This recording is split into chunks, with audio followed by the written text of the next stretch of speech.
Welcome to my mini blogs म चाहिँ दिनेश श्रेष्ठ यति बेला हामी चाहिँ देउसी भैलो कार्यक्रम अन्तर्गत सानपा एक सल्यानदेखि सल्यान टु पोखराको टुर गरिरहेका छौँ। पोखराको टुर गर्ने क्रममा चाहिँ हामी यति बेला बुटोल फुलबारी आइपुगेका छौँ। बुटोल फुलबारीमा हामीले यति बेला बुटोल फुलबारीको पार्कको मनोरम दृश्य र यहाँको वातावरण अवलोकन गरिरहेका छौँ। हाम्रा सम्पूर्ण दिजुहरू र भाइ बहिनीहरू एकैसाथ रहेर हामीहरू यहाँको मनोरम वातावरण बुटोल फुलबारी हेरिरहेका छौँ। पार्कमा सबैजना भाइ बहिनीहरू हेर्दै र रमाउँदै यति बेला बुटोल फुलबारीमा आइपुगेका छौँ।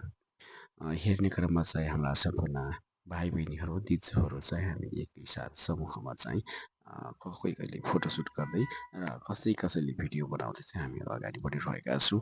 यतिकैमा हामीहरू समूह चाहिँ अगाडि बढ्न थाल्यो। यहाँ विभिन्न किसिमका जङ्गली जनावरहरू रहेको संरक्षणमा रहेको जानकारी पाएका थियौँ।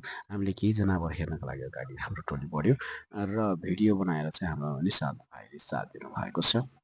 जनावर हेर्ने क्रममा चाहिँ हामीले यति बेला बारहसिङे लगायतका विभिन्न जनावरहरू हेरिरहेका थियौँ र सो जनावर हेर्ने क्रममा हाम्रो साह्रै नै मन लोभ्याएको थियो।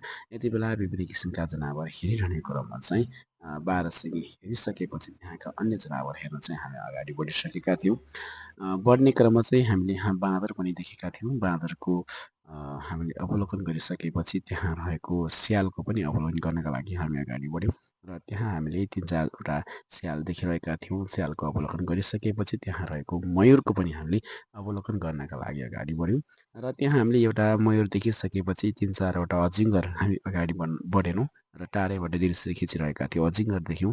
त्यस पछाडि हामीले अन्य बारहसिङे लगायतका जनावरहरू हेरिसकेपछि त्यहाँ रहेका अन्य जनावर हेर्न अगाडि बढ्यौँ र त्यहाँ हामीले रातो गाई भन्ने अर्थात् जङ्गली गाई हामीले त्यहाँ देखिरहेका थियौँ। हामीले त्यहाँ जङ्गली गाई हेरिसकेपछि अनि हामी अगाडि बढ्यौँ। अगाडि बढिसकेपछि हामीले त्यहाँ अस्टिच लगायतका थुप्रै जङ्गली जनावर अर्थात् चराहरूको दृश्य पनि अवलोकन गरिरहेका थियौँ।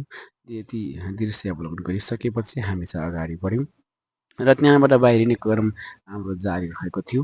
हामी निस्किने लागेका थियौँ र त्यहाँका विभिन्न स्थानहरू हामीले घुमिसकेका थियौँ। हामीलाई आनन्द पनि आएको थियो, रमाइलो पनि भएको थियो।